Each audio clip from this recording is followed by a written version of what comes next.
हाय दोस्तों, कैसे हैं आप सभी। आज हम लोग जो है वैदिक सभ्यता का अगला भाग हम देखेंगे, क्योंकि इससे पहले हम लोग ने वैदिक सभ्यता के ऋग्वैदिक काल के बारे में जानकारी लिया। और उसके बाद हम लोगों ने उत्तर वैदिक काल के जो है उसमें सामाजिक स्थिति तथा भौगोलिक विस्तार के बारे में जानकारी लिया। आज उसका अगला जो भाग है उसके बारे में जानकारी लेंगे। चलिए शुरू करते हैं आज।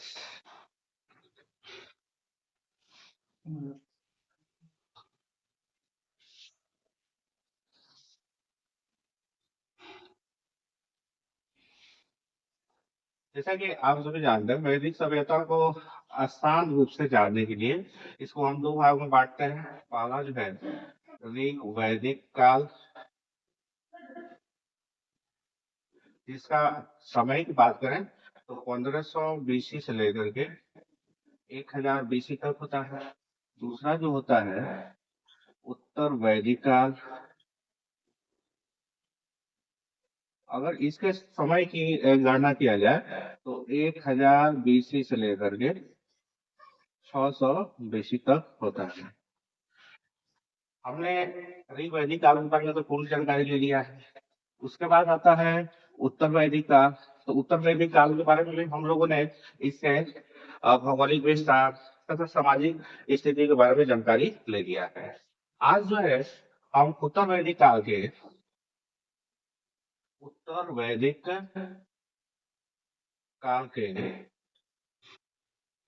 राजनीतिक स्थिति के बारे में जानकारी लेंगे।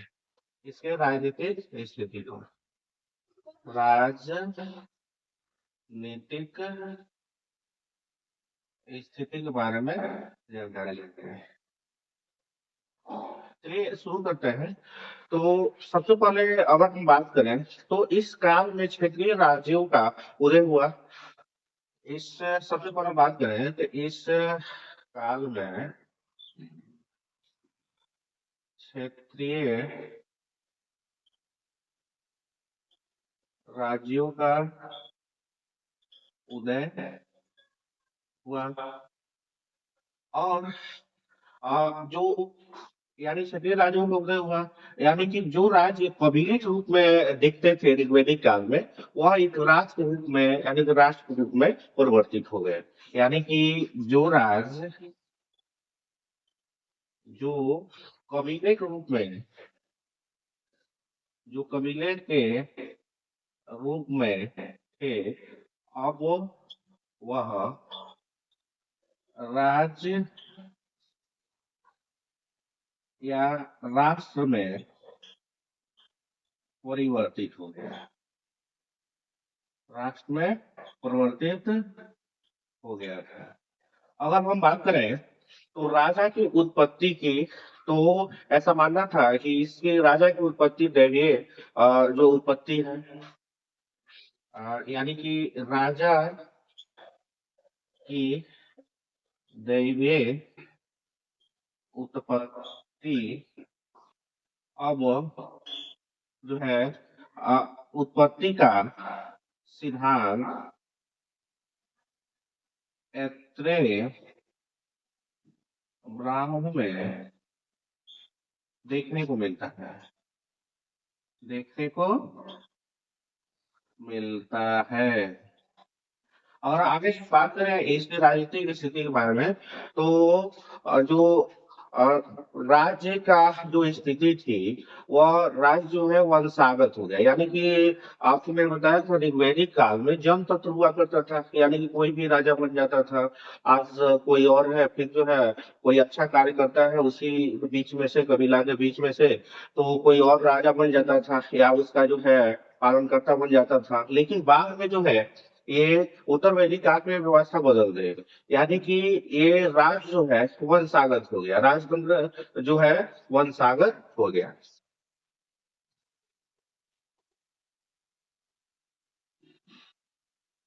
राजा का पद वंशागत हो गया।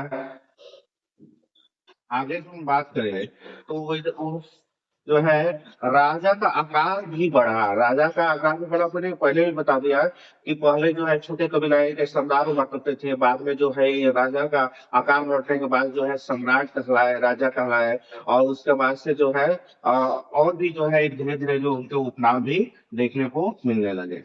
यानी कि राज्य का आकार बढ़ा तथा राजा का भी आकार बढ़ा। राजा अब सम्राट कहे जाने लगे। आगे हम बात करें तो आरंभ में प्रचार एक प्रचार 5 कबीला का रूप था, जो 5 कबीलों को कबीलों को मिलाकर पंचाल बन गया। अब इसकी स्थिति की बात करें, राजनीति की स्थिति की, तो इस काल में क्षेत्रीय राज्यों का उदय हुआ। जो कबीले के रूप में थे अब वो राज्य या राष्ट्र के रूप में परिवर्तित हो गए। राजा का द्वितीय उत्पत्ति का सिद्धांत इतने ब्राह्मण में देखने को मिलता है। कौन से ब्राह्मण में? इतने ब्राह्मण में। तो राजा का पद भी वंशागत हो गया। राज्य का आकार बढ़ा तथा राजा का भी आकार बढ़ा। अब राजा अब सम्राट कहा जाने लगा। आरंभ में पंचाल जो है 5 कबीले का रूप था, जो कि 5 कबीलों को मिला करके पंचाल नाम दे दिया गया। अगर हम बात करें तो राजा का जब राज्याभिषेक होता था, तो राज्याभिषेक के समय जो है राजा के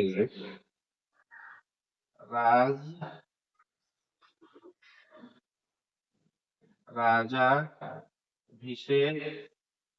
राजाभिषेक के समय राज अभिषेक के समय राजसूय यज्ञ किया जाता था। राजसूय यज्ञ किया जाता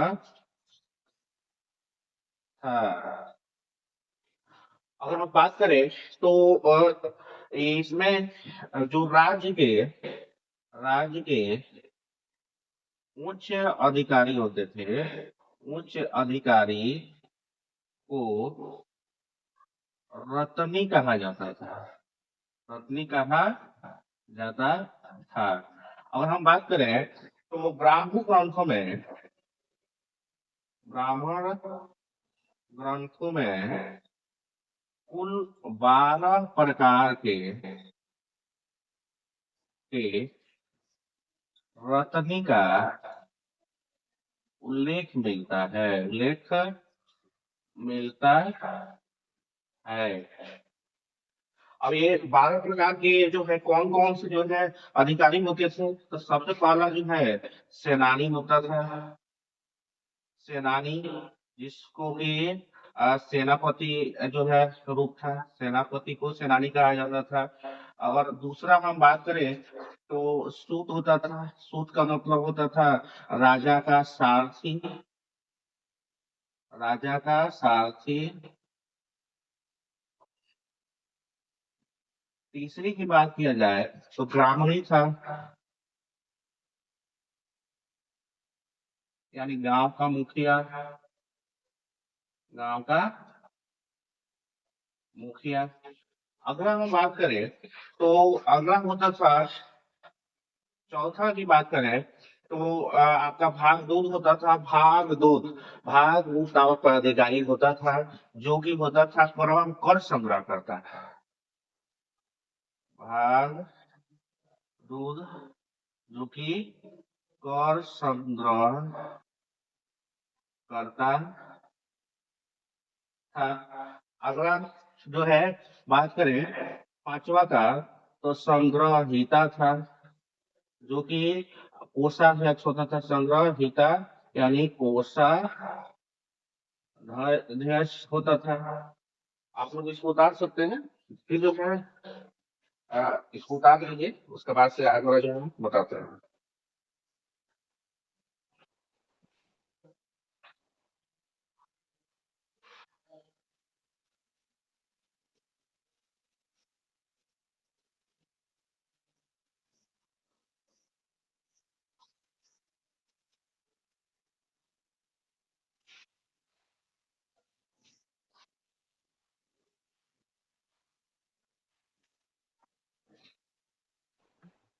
अगला जो है, यानी हम बात करते हैं छठा की, तो आपका अच्छा वाक था। अच्छा वाक था।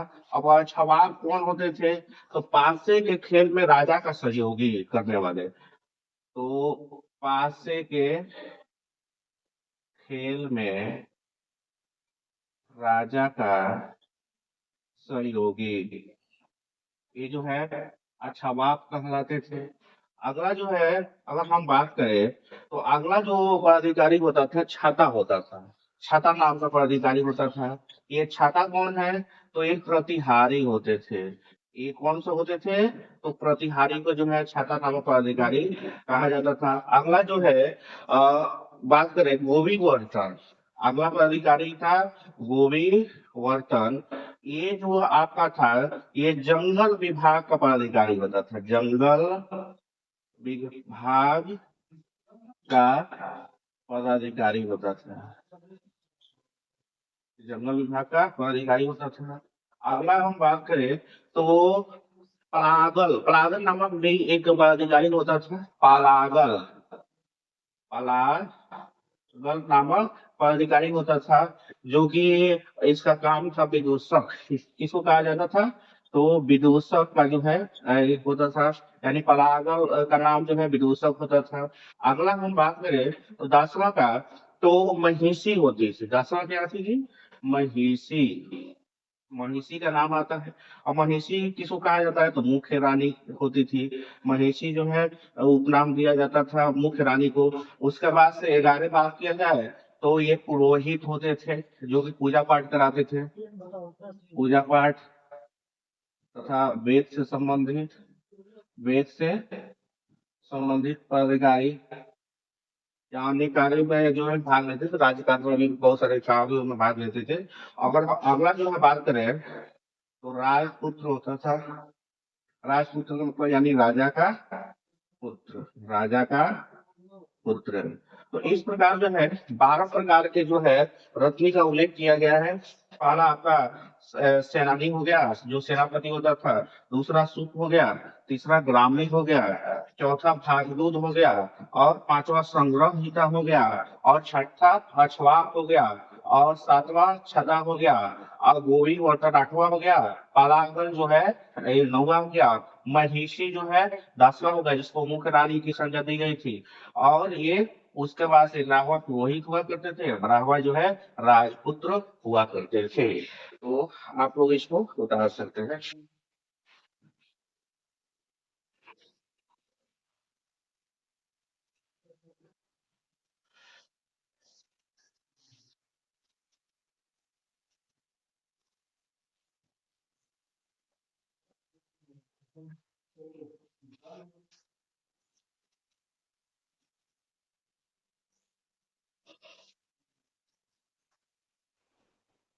अगला भाग हमने राजनीतिक स्थिति के बारे में तो जानकारी लिया। अब हम देखेंगे अगला इसका टॉपिक्स है उत्तर वैदिक काल की बात किया जाए।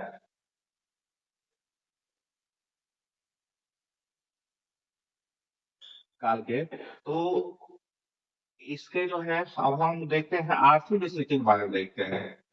आर्थिक स्थिति के बारे में जानकारी लेंगे।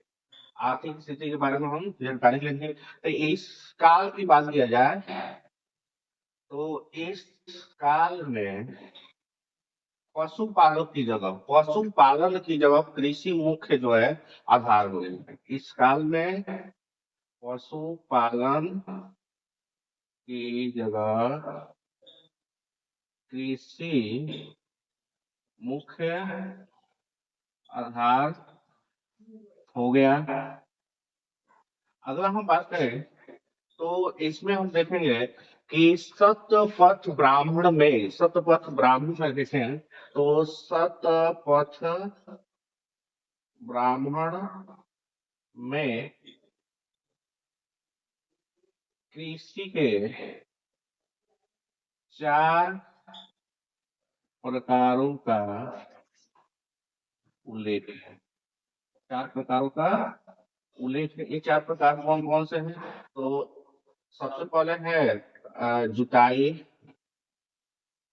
दूसरी बात किया जाए बुआई। और आपका तीसरा की बात किया जाए तो छटाई।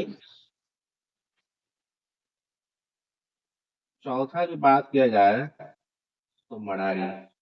यानी कि ये जो है सबसे ब्राह्मण में ये कृषि के 4 प्रकारों का उल्लेख है। पहला है जुताई, खेतों की जुताई, फिर बुआई, फिर छटाई, फिर जो है मड़ाई का जो है उल्लेख देखने को मिलता है। इस इस काल में लोहे के उपकरण आने से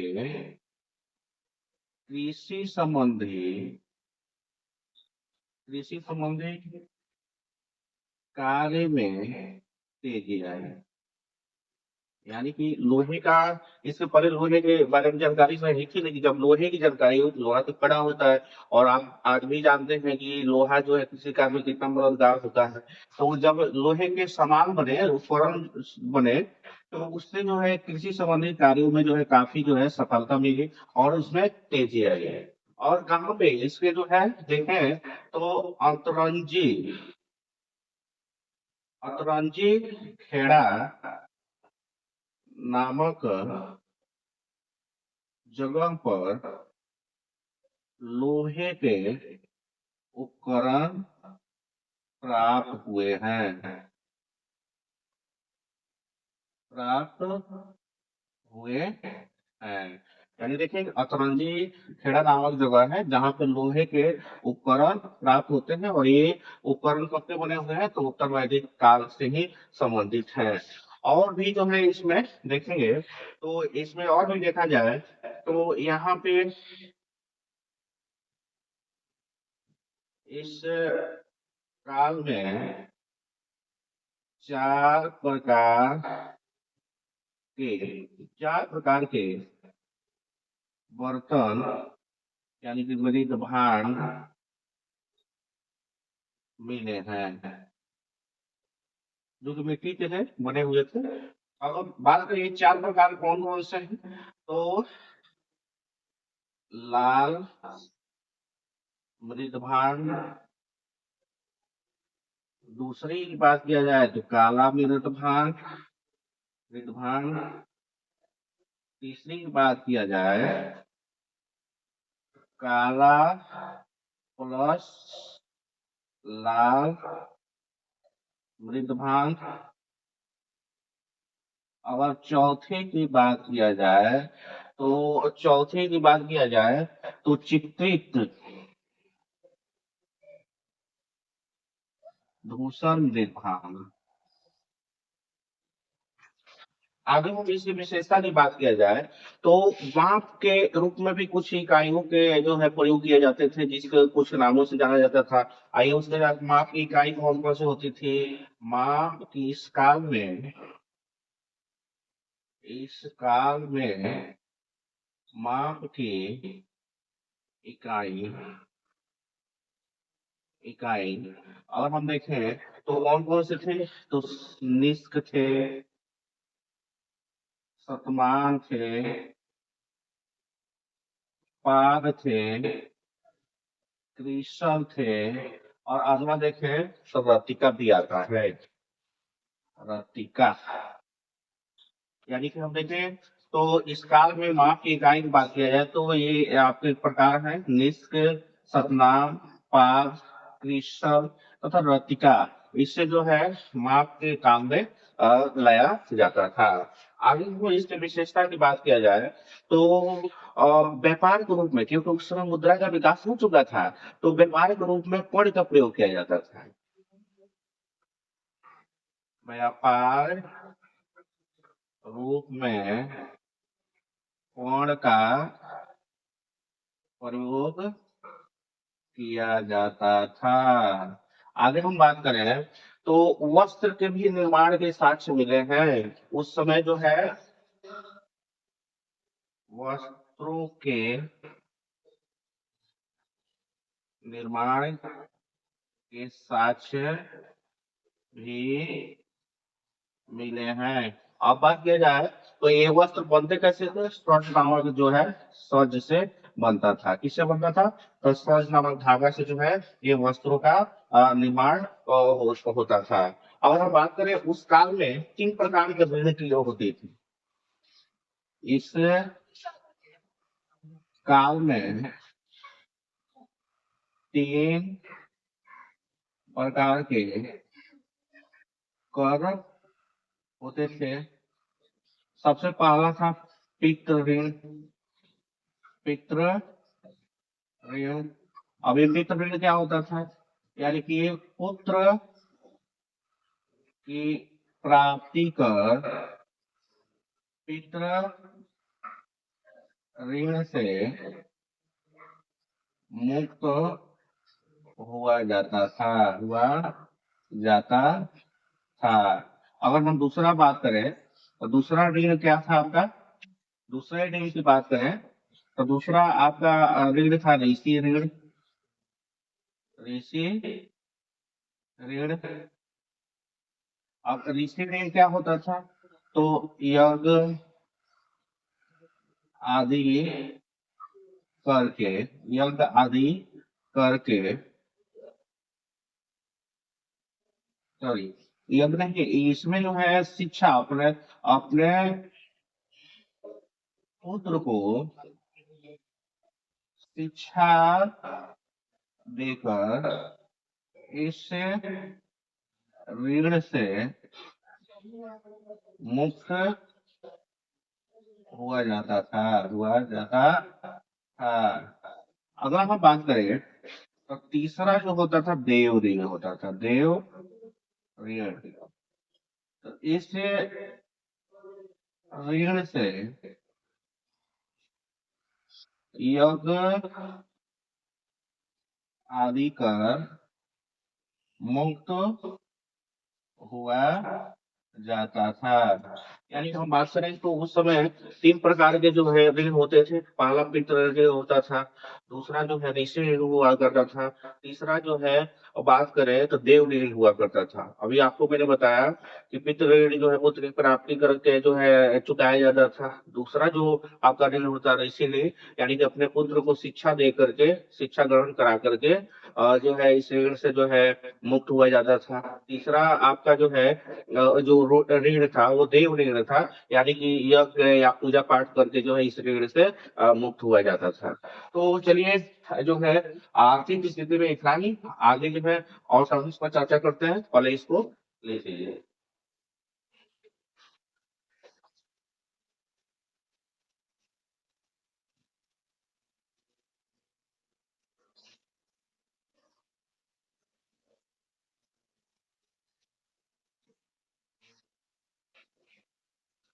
अब हम बात करते हैं उत्तर वैदिक काल के आर्थिक स्थिति की। आर्थिक स्थिति की बात करते हैं तो आर्थिक स्थिति की हम नहीं सॉरी आर्थिक स्थिति के बारे में जानकारी हमने ले लिया है। अब बात करते हैं धार्मिक स्थिति की। धार्मिक स्थिति की, क्योंकि इससे पहले हमने राजनीतिक स्थिति और धार्मिक आर्थिक स्थिति के बारे में जानकारी ले लिया था। और जो है धार्मिक स्थिति के बारे में जानकारी लेंगे। तो धार्मिक स्थिति की बात करें तो इसमें जो है कर्म कांड का उद्देश्य है। कर्म इस काल में कर्म कांड का उद्देश्य अ, भौतिक सुख था। उद्देश्य भौतिक सुख था।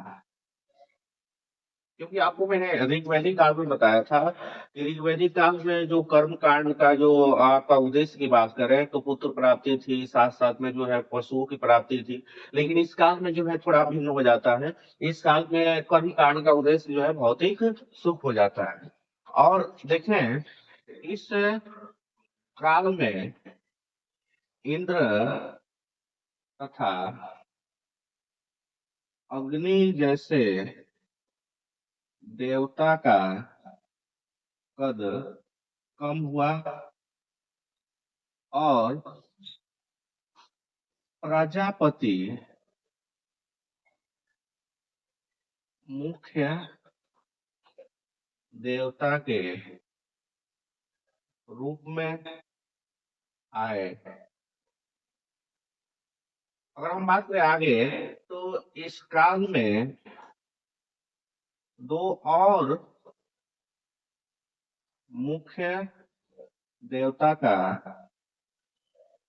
नाम आता है। अगर हम बात करें दो मुख्य देवता कौन है, पहला हो गया रुद्र, जो कि पशुओं के देवता थे, पशुओं के देवता। दूसरी की बात किया जाए तो विष्णु, जो कि सृष्टि के पालन करता थे, पालन करता है। अगर हम आगे हम बात करते हैं तो इस काल में वर्ण व्यवस्था अपना जो है कठोर रूप धारण कर चुका था। इस काल में वर्ण व्यवस्था कठोर रूप धारण कर चुका था। आगे हम इसके इस काल की धार्मिक स्थिति की विशेषता की बात किया जाए तो इस काल में जो है मूर्ति पूजा का भी जो है प्रचलन देखने को मिला है।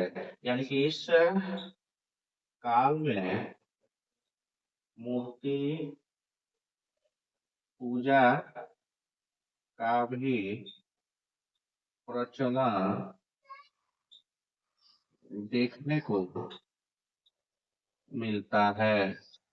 यानी कि अभी हमने आपको बताया कि इस काल में जो है वर्ण व्यवस्था काफी कठोर हो गई थी और इस काल में मूर्ति पूजा का भी प्रचलन देखने को मिलता है। आगे हम देखें तो इस काल में जो है सभी वेदों के इस काल में सभी वेदों के अपने पुजारी या पुरोहित कह सकते हैं, पुरोहित हुए, पुरोहित हो गए। अब ये कौन है, अगर ऋग्वेद की बात किया जाए तो ऋग्वेद के पुरोहित कौन थे, तो होत्र थे। यजुर्वेद के पुरोहित की बात किया जाए तो धर्मयु थे।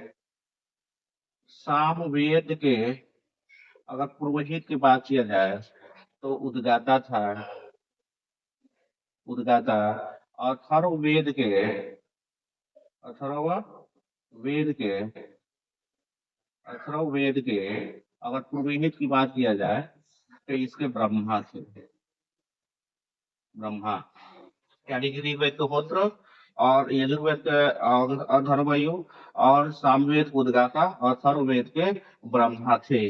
जो अगर अगर आगे हम बात करें तो इस काल में बहुदेववाद, इस काल में बहुदेववाद तथा सांख्य दर्शन एवं वैष्णव धर्म देखने को मिला, देखने को मिला। चलिए इसको उतार सकते हैं, आगे और भी बताते हैं इसमें और भी धार्मिक चीज में है।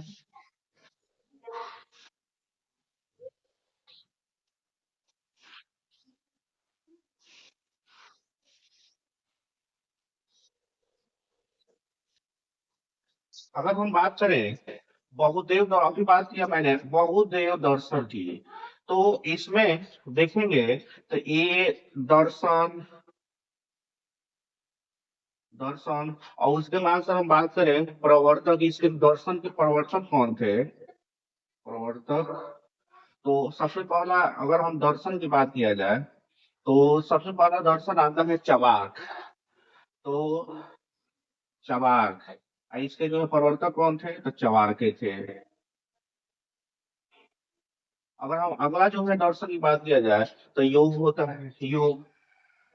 तो योग के कौन थे? पतंजलि थे, पतंजलि थे। अगला जो है दर्शन की बात किया जाए, सांख्य है। तो सांख्य दर्शन के है जो आपके प्रवर्तक है कपिल है। आगे जो है बात किया जाए तो न्याय, न्याय दर्शन, तो इसके जो है गौतम है, गौतम ऋषि। उसके बाद से बात किया जाए पूर्व मीमांसा की, तो पूर्व मीमांसा, तो इसके जो है जैमिनी है। आगे बात किया जाए उत्तर मीमांसा की, उत्तर मीमांसा की, मीमांसा की, तो इसके जो प्रवर्तक की बात किया जाए तो बद्र नारायण है, बद्र नारायण।